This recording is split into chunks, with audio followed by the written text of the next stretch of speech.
So as the saying goes, the early bird gets the worm, and that is with plumbing. So we get up early, we're organised, we get the site and we get into it. One thing about leaving early in the morning, there's so many kangaroos about. That's why we have bull bars on the car to protect the car from animal hits. Some of them get pretty big too, you know. So my name is Martin Porte. I'm from Tasmania, Australia, and around these parts I'm known as a remote plumbing specialist.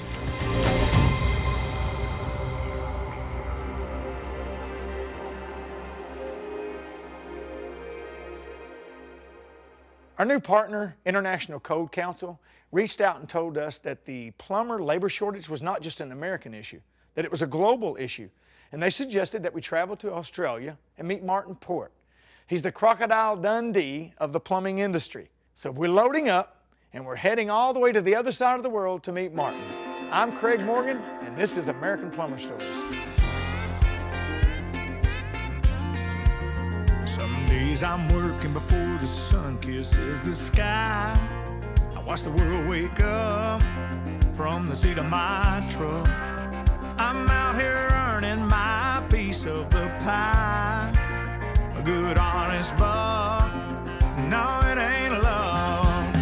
I was taught to do the things I do so I don't depend on anyone. I work hard enough through the year so I play whenever I want.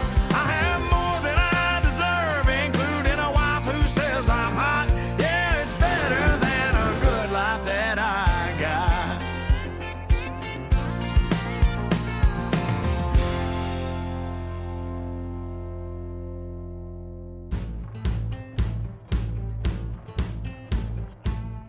So the International Code Council brings building safety solutions to the world. I'm an Australian plumber, and I feel pretty privileged to show off Australian plumbing to the rest of the world. American plumber, I guess, would be the same, roughly the same as an Australian plumber, just different standards, I suppose. So my role with the International Code Council looks after all the plumbing, mechanical and fuel gas solutions everywhere outside of the USA. Around the world, there's a lot of countries that don't have that same access and the same level of clean and drinking water and proper sanitation, and it really separates those countries in what they have access to and how they can thrive as a society and as a country. We do things differently down here in Oz, but one thing that sticks with me all the time is helping people, and we do stuff to help people and to better the industry. In Australia, we're quite fortunate. We've got a lot of access to clean drinking water. It's quite good sanitation conditions, and plumbers are the backbone to achieving that and keeping the country going.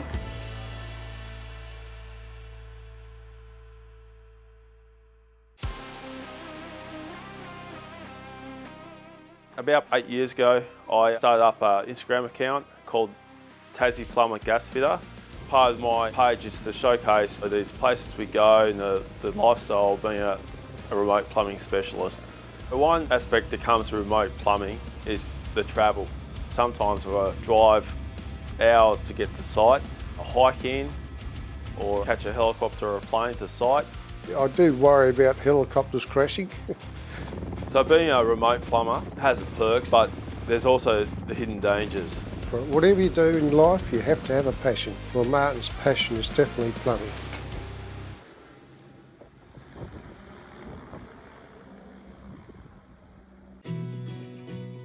Martin was always interested in how things worked, building things. He was always outside.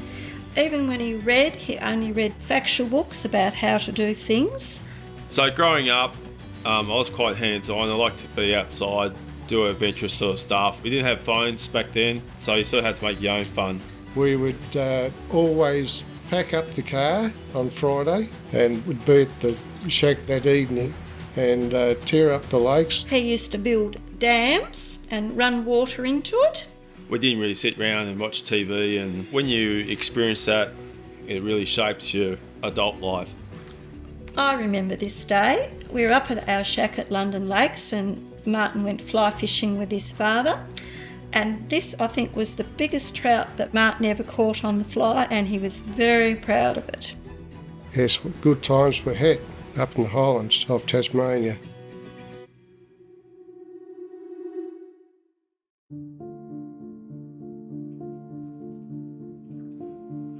I was always a plumber. I tried at the post office and I realised straight away I didn't like being stuck inside doing that. After being stuck in the shed, I noticed he was always working outside and doing different things, and that's something that really appealed to me at that time. Over the years I built several shacks up the lake. Of course, did a lot of plumbing up there too, so Martin would have had first-hand experience with that. I went and did some work experience with my father. He came along and wanted to do an apprenticeship as a plumber, so. And then I really enjoyed it, and the rest is history.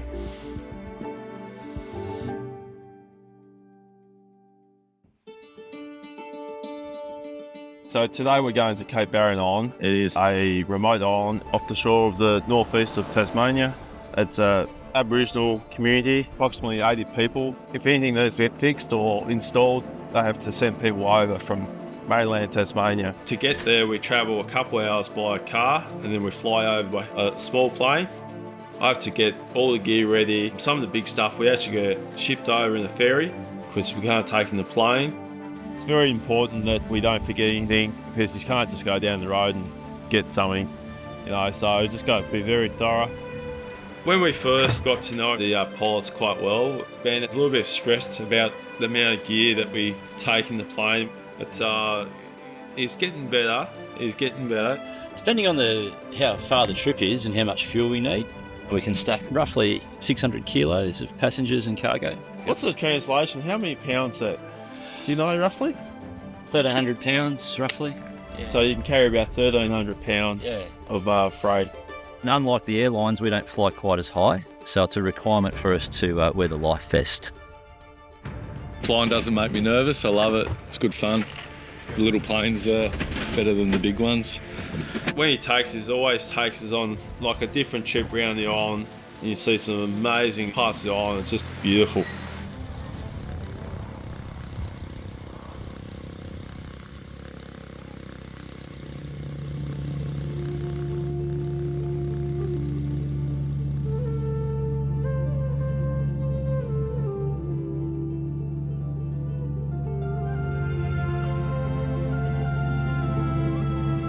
So we're up in the plane, and you see some amazing oceanside and parts of the island. It's just beautiful.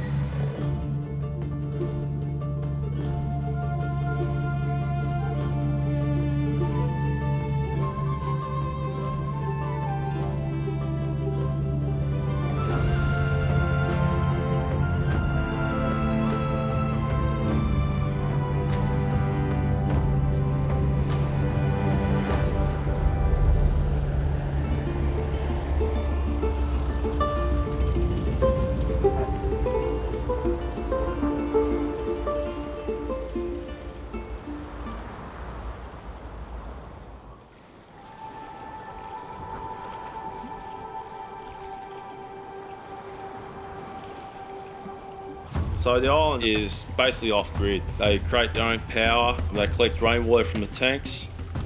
So we're putting a solar hot water system in. So we've got this tank here, and it's heated by a solar array on the roof. Very unique to Australia. We're collecting the water from the roof here in the gutter ring, which flows to these tanks, and then it's pumped throughout the house. That water also feeds the hot water cylinder and the solar array. So this solar array is an evacuate tube system. When the sun hits it from all directions, these get very hot, and as the water flows past it, picks up the heat, and then it flows back down to the hot water cylinder, and it gradually gets the tank up to temperature. So these work really efficiently. They can work in the winter, they can work up the mountains in the snow. A system like this lasts about 20 years, and you basically get free hot water.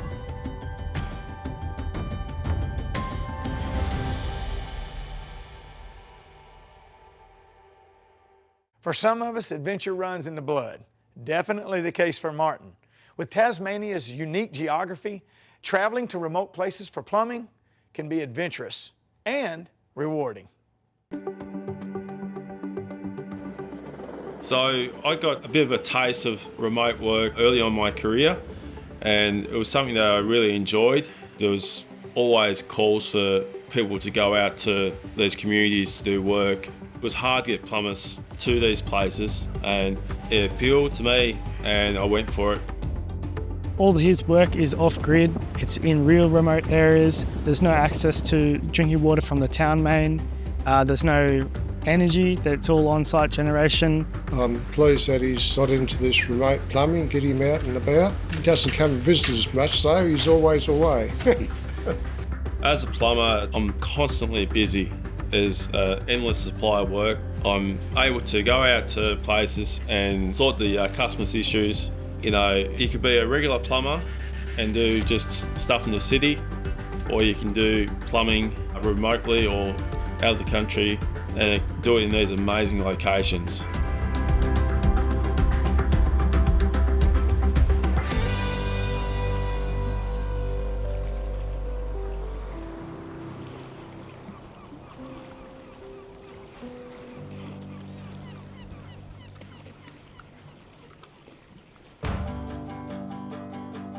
So I have another plumber work for me. His name is Dean Lawless. We've known each other for about 15 years. I do like working with Martin. He gets good jobs, he's a good plumber, knows his stuff, he's a good bloke.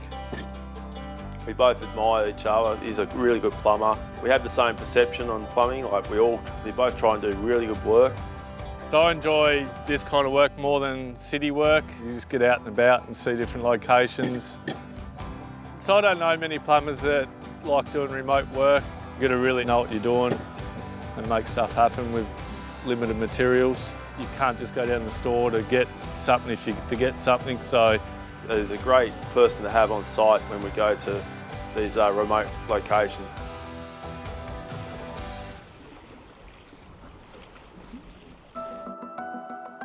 Okay, we're just on our way up to one of our job sites, this being the Bay of Fires Eco Lodge. This lodge is the end point of a 3-day walk where they make their way along the coastline and they end up here. So we've done the majority of the work here in the last few years, done some major upgrades. There's a lack of rain on the coast here and we have water shortages. They get a lot of rain during the winter time and then it's very dry through the summer. So we're just installing two 26,000 litre rainwater tanks here today. So these rainwater tanks are actually fed by the gutters on the lodge up there, comes down through this pipe here and will go up into the top of the tank. So with this water and the water at the other tanks up at the lodge, we run it through a purifier, take all the nasties out, and then it's safe to drink.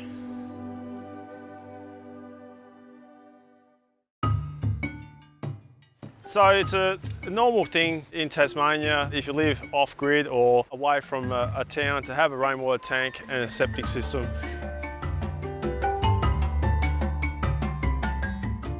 So when we got here today, this was just all bush. We just had to excavate this all, but there's critters everywhere and we had to just move them on. But they're angry, they're pissed off. So I've got to be so careful. Every time we move, there could be a critter there ready to kill us. There's spiders, snakes, possums, kangaroos, lots of dangerous stuff. You know, everything out here is out to get you. We call them inchmans because they're always about an inch long. They won't kill you, but they do give a pretty nasty bite. I have been bitten by them once. It was many years ago. I can't quite remember what it felt like, but just a bit of a burning bite. Australia builds a different breed of plumbers.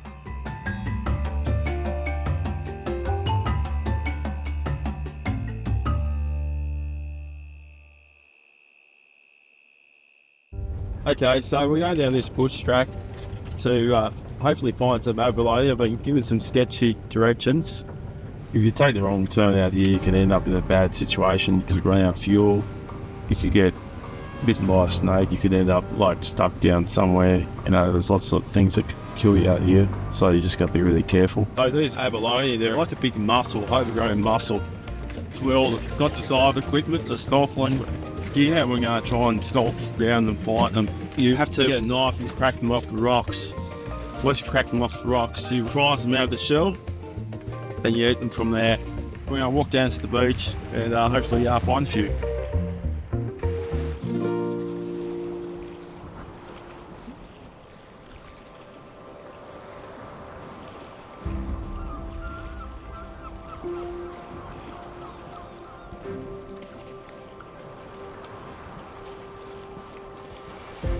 on the island. You can work during the day and you can knock off and just travel to these amazing beaches, untouched wilderness, go fishing, snorkeling. And when you have that in your job, it just makes it next level.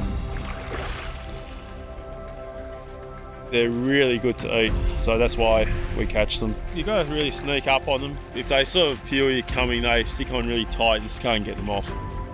So there's not many other jobs that I can think of where you can finish up, take the car, travel to these amazing beaches, untouched wilderness, and you can go fishing, snorkeling or hiking, sightseeing in some of the most amazing places. When you have that in your job, it just makes it next level. Plumbing can open doors. It can just take you from one spot to another. I'm Martin Porte and I'm an Australian plumber.